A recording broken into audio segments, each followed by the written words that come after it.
Bonjour à tous, nous sommes le 1er Nissan, une petite minute pour parler de l'ère messianique.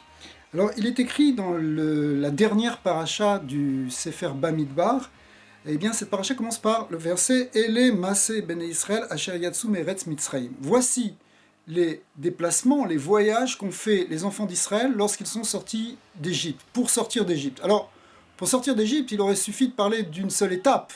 Une seule étape permet de passer de l'Égypte à hors de l'Égypte. Cependant, l'idée qui est contenue dans ce verset, c'est que sortir d'Égypte et sortir de toutes les Égyptes, c'est-à-dire de tous les exils et toutes les limitations qui nous entravent, eh bien, ça se fait en plusieurs étapes.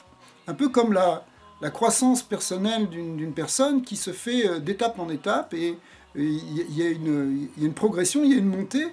Et ici aussi, pour l'histoire d'Israël, et donc pour l'histoire du monde aussi, il y a cette première étape qui est la sortie effective d'Égypte, qu'on a vécue il y a 3500 ans, mais d'étape en étape, on arrive jusqu'à la dernière étape, symboliquement la 42e si on reprend les versets ici, eh bien, on arrive à cette dernière étape dans laquelle on passe vraiment dans le Mashiach. Alors, on passe donc d'étape en étape, et donc on doit tout le temps progresser, on doit tout le temps avancer. Et ça va bien avec cette idée ici d'aujourd'hui, puisqu'aujourd'hui c'est Rosh Chodesh Nissan.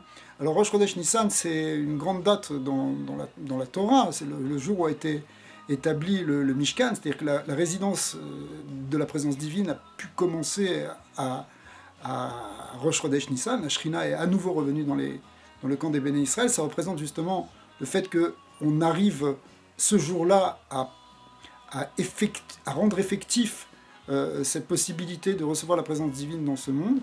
Mais Rosh Chodesh Nissan, c'est aussi une certaine forme de Rosh Hashanah. D'ailleurs, c'est un avis dans la Mishnah de dire que Rosh Hashanah, c'est le premier Nissan, c'est le Rosh Hashanah pour les rois, pour un certain nombre de choses.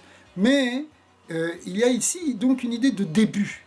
Et finalement, c'est le premier Chodesh, en tout cas le premier mois de l'année, puisque les mois on les compte à partir de Nissan, alors que les jours et les années on les compte techniquement on les compte à partir de Tishri, au moment de Rosh Hashanah, mais premier Nissan, c'est le premier jour du premier mois de l'année, donc il y a l'idée ici de Rosh Chodesh, de Hitratshut, de renouveau, c'est le renouveau à la fois personnel, c'est le renouveau du monde. D'ailleurs, le mois de Nissan tombe au printemps, il doit tomber au printemps. Le mois de Nissan est appelé aussi Chodesh Aviv, et du coup, le calendrier est établi pour que ça tombe toujours au printemps.